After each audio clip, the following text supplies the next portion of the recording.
Hello दोस्तों, नमस्ते। मैं हूँ रीना यादव। मैं आप सबके बीच में एक गीत लेकर आया हूँ देवी माई के।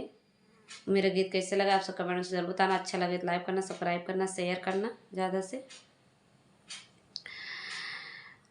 कानई विधि मैया तोरा पूजन बस अपने में दे तू ना बताई हो माँ।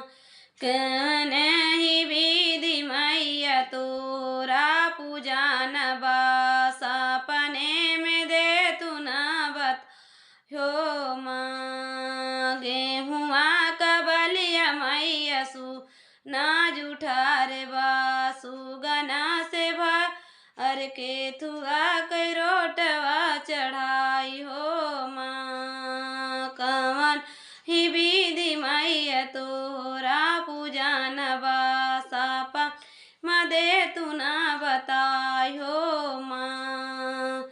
हड़उल के फूलवा मैया भावरा जुठारे बाके थुआ के जलवा चढ़ाई हो माँ। हड़उल के फूलवा मैया ना जुठारे बाके थुआ के फूलवा चढ़ाई हो माँ। कवन ही विधि मैया होरा पूजन बास अपने में दे तू ना बताई हो माँ।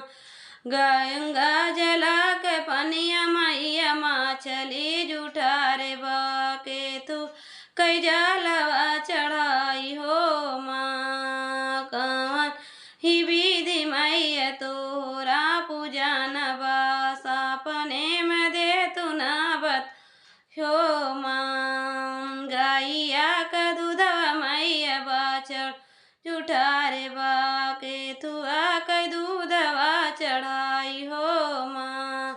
कनहि विधि मैया तोरा पूजन बास अपन मदे तू ना बता